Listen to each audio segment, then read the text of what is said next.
10 psychological tricks to instantly improve your life. Picture this. You're in a bustling coffee shop, the aroma of roasted beans filling the air. Amidst all this activity, one person is laser-focused, a student immersed in their work. By understanding the human mind, we can unlock shortcuts, simple tweaks to our thinking and behavior.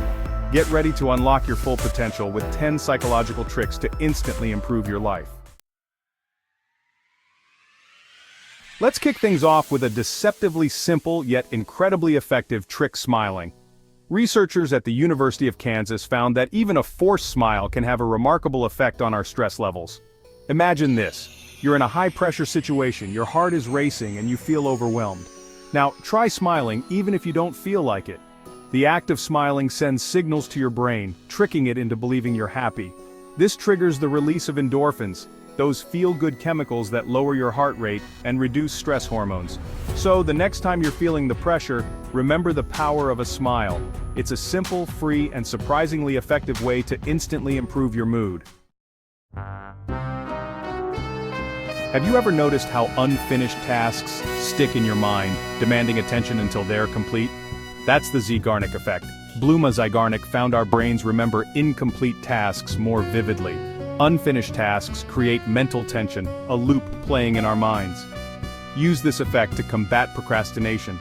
Break large tasks into smaller chunks and start working. Engaging with tasks activates the Zeigarnik Effect, helping you finish what you started. The Pygmalion Effect, also known as the Rosenthal Effect, highlights the power of expectations in shaping reality. One famous study by Robert Rosenthal and Lenore Jacobson showed that teachers' expectations could significantly influence students' IQ scores. They told teachers that certain students were potential bloomers, and by the end of the year, those students showed significant gains. The teachers' expectations created a more encouraging and supportive learning environment. This phenomenon isn't limited to classrooms. It applies to all areas of life. When we believe in someone's potential, we tend to treat them differently, providing them with more opportunities, encouragement, and feedback. Chapter 4. Mirroring for better connections. Building rapport and establishing trust are crucial aspects of effective communication and relationship building. Mirroring involves subtly mimicking the body language, gestures, and even speech patterns of the person you're interacting with. This technique taps into our innate desire for connection and belonging. When we see someone mirroring our behavior, it creates a sense of familiarity and understanding. The key to effective mirroring is to be subtle and genuine. Avoid overt imitation, which can come across as mocking or insincere. By mirroring their behavior in a natural and unobtrusive way, you create a subconscious bond that can strengthen your connection and make them more receptive to your message. Chapter 5. Chunking for productivity. In today's fast-paced world, we're constantly bombarded with information and tasks, often leaving us feeling overwhelmed. One effective technique to boost productivity is called chunking. Chunking involves breaking down large, complex tasks into smaller, more manageable units. This approach aligns with our brain's natural capacity for processing information. By breaking down a large task into smaller chunks, we reduce the cognitive load on our brains, making it easier to focus and make progress. Think of it like packing a suitcase. Organizing your belongings into smaller bags or compartments makes it much more manageable. Chapter 6. Social proof. Have you ever noticed how online reviews, testimonials, and ratings can heavily influence your purchasing decisions? This phenomenon is known as social proof. The concept of social proof is rooted in our evolutionary past, where following the crowd often meant the difference between survival and danger. This herd mentality still influences our behavior today. When we're faced with a decision or an unfamiliar situation, our brains often look to others for cues on how to behave. If we see that a lot of people are engaging in a particular behavior, we're more likely to perceive it as the correct or desirable course of action. Chapter 7. The Anchoring Effect. Imagine you're browsing a flea market, and you come across a beautiful antique vase. The vendor tells you it's a rare piece from the 1800s and asks for $500. That initial number becomes an anchor in your mind. Even if you negotiate the price down, that initial $500 serves as a reference point, making anything below it seem like a better deal.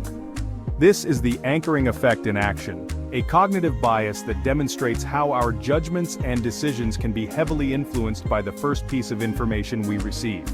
This effect isn't limited to price negotiations. It can influence everything from salary expectations to our perception of value in various contexts. Chapter 8. Priming your brain. Our brains are constantly bombarded with stimuli from our environment, processing vast amounts of information every second. Priming occurs when exposure to one stimulus influences our response to a subsequent stimulus, even if we're not consciously aware of the connection.